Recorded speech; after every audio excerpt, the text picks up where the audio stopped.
Olá, estamos de volta com o programa Você Pode Ser Feliz aqui pela Rede Século XXI. Nós começamos muito bem esse bloco apresentando algumas caravanas que chegaram até a gente aqui no estúdio. Sejam bem-vindos todos vocês, viu? Pra gente é uma alegria muito grande quando vocês aparecem para visitar os nossos estúdios, conhecer como que funciona tudo isso aqui. Nós temos caravana de Itarumã em Goiás, Americana, São Paulo, Jataí, está incluso, Jataí, São João Batista do Glória, Paranaíba, Mato Grosso do Sul, mais alguma outra? Caçu, Goiás. Olha, sejam muito bem-vindos, viu? Que Deus abençoe vocês. Vão retornar quando? Domingo, mas nós vamos para Aparecida. Ah, vocês vão para Aparecida e tal, e já depois vão para lá. Olha, que bom. Façam uma ótima viagem. Sejam bem-vindos todas as vezes que quiserem aparecer por aqui. Nós estaremos de braços abertos esperando vocês aqui, tá bom?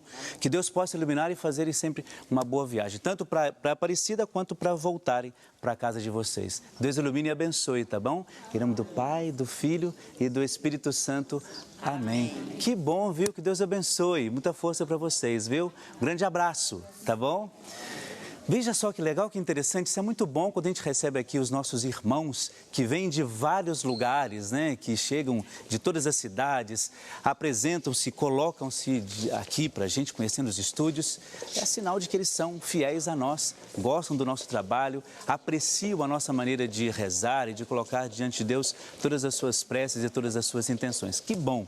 Quero lembrar, então, por isto, dos nossos irmãos que, como eles, apresentam a Deus os seus pedidos, as suas preces, como, por exemplo, a Heloísa de Fátima Alonso Silva, ela é de Passos, lá em Minas Gerais, de Itabuna, na Bahia, deixa eu colocar aqui, Itabuna, Bahia, a Adriana Rocha dos Santos, lá de Frutal, em Minas Gerais, a Jaci Terezinha de Paula Queiroz, Luzia Aparecida Roque de Piranguçu, em Minas Gerais, também a Edileuza Maria da Silva, de Petrolândia, lá em Pernambuco, Dracena, interior de São Paulo, a Graça Aparecida da Silva, Maria Francisca Gomes de Souza, de Graça Aranha, lá no Maranhão.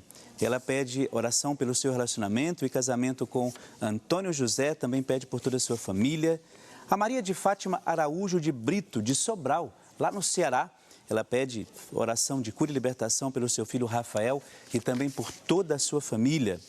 Vilma Gonçalves de Araújo, de Campina Grande, lá na Paraíba. Ela pede oração por ela mesma e pela paz. Também a Marina Bassan Peron, ela é de Pedreira, lá no interior de São Paulo. Pede oração por ela mesma, por saúde e paz. Pede por seu marido Nelson, pela cura do pulmão e por sua saúde. Pede também por Valdemar Bassan, que está em estado terminal. Pede por José, pede por cura e libertação de Luiz Francisco e Flávio Luciano. Olha só, ela pede aqui por Valdemar, que está em estado terminal. Claro, vamos colocar diante de Deus esse nosso irmão, pedir que de fato ele receba sempre as bênçãos e a proteção de Deus nesses momentos tão difíceis da nossa vida, não é? Lembrar também da Luzia, por último aqui, a Luzia da Silva Soares, lá de Goiânia, em Goiás. São esses nossos irmãos e irmãs. Daqui a pouco a gente continua apresentando todos os nossos pedidos e intenções. Muito bem, como eu comentei com vocês no primeiro bloco, no início, apresentando todo o nosso programa na manhã de hoje, nós temos aqui hoje dois convidados muito especiais para mim. E eu até fiquei preocupado assim, será que eles vão aceitar o convite de estarem aqui conosco, né, comigo nessa sexta-feira no programa Você Pode Ser Feliz? E não é que eles responderam sim. Convido aqui a Tati e o Júnior para participar do programa Você Pode Ser Feliz hoje. Bem-vindos. Que bom que disseram sim. Bom dia, padre. Deus abençoe, filha. Obrigada pelo convite, uma honra participar. Eu que agradeço. Deus abençoe. Vamos lá, vamos sentar aqui.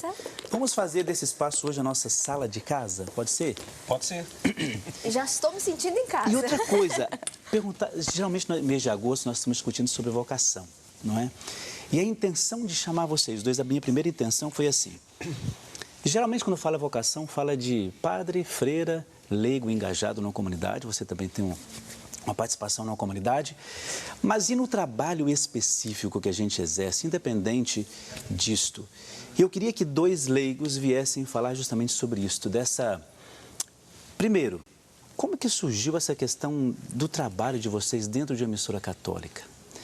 A vocação de vocês enquanto pessoa, dentro do trabalho, na família, no trabalho aqui na Rede Século XXI, no contato que vocês têm.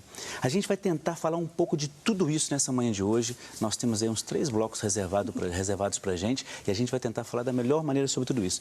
Para começar, jornalistas. O Júnior, você sabe que o Júnior não tinha essa intenção antes, né? Não, o Júnior, inclusive, era uma área totalmente diferente, Não é? Como né? é que é o negócio, Júnior? Como é que funcionou isso? Como é que era isso?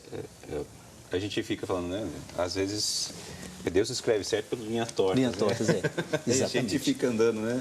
De lá para cá, daqui para lá, e no fim a gente acaba, não tem jeito, né? Você acaba chegando naquilo que é realmente para ser na sua vida.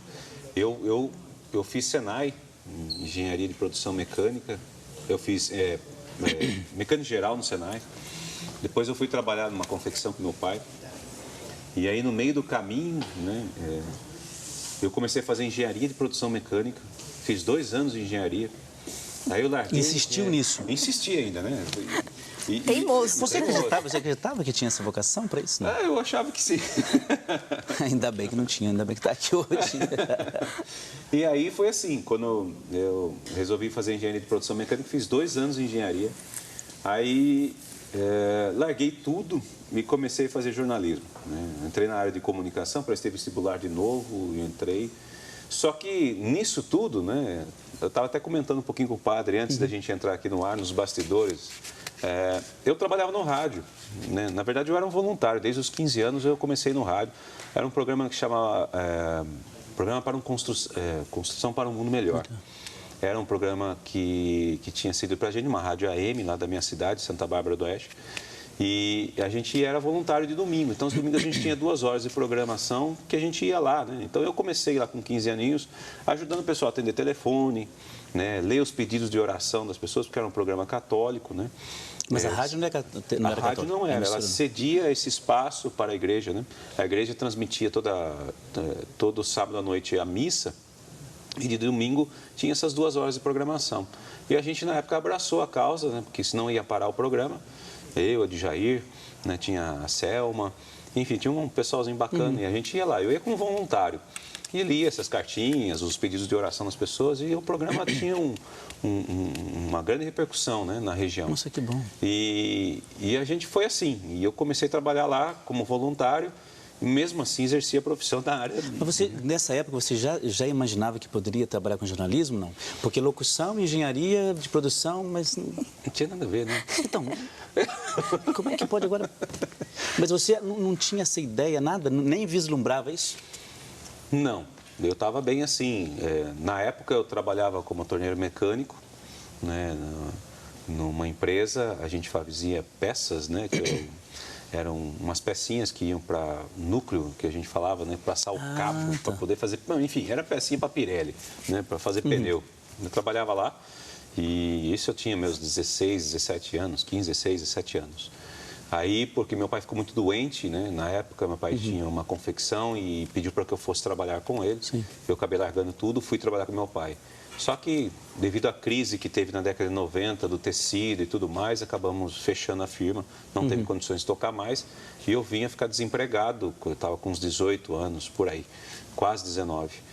E eu falei, bom, o que eu vou fazer, né? Falei, dinheiro, desempregado, fazer faculdade, difícil. Aí, no fim, eu acabei fazendo um curso por causa desse programa que a gente ia... Na Rádio Católica? Na Rádio Católica não, Programa Católico. Programa Católico. A gente ganhou um curso de locução para a gente poder fazer e nós fomos fazer, né? Nós lá da rádio, vamos embora, vamos lá, vamos aprender um pouco, né? E aí, quando a gente chegou no curso, tinha um pessoal que era de uma rádio FM, né, que também eram jornalistas formados, era o diretor da rádio, então tinha gente, né, de comunicação, né? De peso, né? Que a gente estava todo mundo lá quietinho, né? Vamos ficar quieto aqui, porque o pessoal está aí, já apresenta programa e tal. E eles ouviram eu falando, né? Tinha que ler um texto lá na frente, fui lá e li. Para mim era normal. Fez sucesso. O cara falou assim, pô, já começou dali, né? Que voz bacana que você tem. Falei assim, você já pensou em ser locutor na sua vida? Eu falei, rapaz, ultimamente eu penso em qualquer coisa, estou precisando de um emprego. Eu falei assim, o que vier eu estou fazendo. E aí o cara me ofereceu, o senhor lá me ofereceu um emprego substituindo férias como operador de som na rádio. Eu fui, abracei a causa, falei, vamos embora. E aí, assim, quando você entra cobrindo férias das pessoas, você entra pegando os piores horários possíveis, né? Então, eu trabalhava das 3 da manhã, meio-dia. Eu pegava do horário das 6 à meia-noite, à 1 da manhã. Então, eram horários difíceis, né? Passei Natal, Ano Novo, trabalhando de madrugada. Mesmo assim, você ainda insistiu com essa questão de engenharia de produção? Mesmo assim, ainda. Aí, eu comecei a trabalhar no rádio como operador de som. E aí, eu fui prestar engenharia de produção mecânica, vestibular. Você fez quanto tempo? Passei e fiz 2 anos de engenharia de produção mecânica. Aí tomou tenência, como dizem, né? Tomei vergonha. Tomou vergonha e foi para o jornalismo. E aí eu migrei para o jornalismo. Aí eu falei, não, eu tenho que fazer jornalismo. Tá. Não teve jeito. Larguei tudo e fui fazer jornalismo. Até o pessoal que fazia faculdade comigo na época falou assim, cara, você é muito bom no rádio, o que você está fazendo aqui? Não tem nada a ver com você. Aí que eu falei, bom, eu acho que eles têm razão. Está na hora de eu... Ô, Tati, tem alguma coisa, a sua história mais ou menos nesse sentido também? Ou sempre... Na verdade, é totalmente oposto. Desde pequenininha, muito pequena, eu sempre fui uma criança meio cara de pau. Então eu pegava escova de cabelo, ficava na frente do espelho, falando que era microfone. Desde pequena, adorava telejornal. Não, adorava. Nas festinhas, na escola. É engraçado até porque nas redes sociais a gente reencontra pessoas. E aí, uma pessoa que estudou comigo, também na infância, falou, nossa, Tati, estava assistindo que a minha mãe, não acredito que você está aí. E na escola você já brincava disso. Eu saí entrevistando o professor, coleguinha de classe. Mas no colégio tinha algum trabalho nesse sentido, assim, não? Ah, se não tinha, eu convenci o professor a fazer. Eu sempre gostei, padre, sempre. Sério?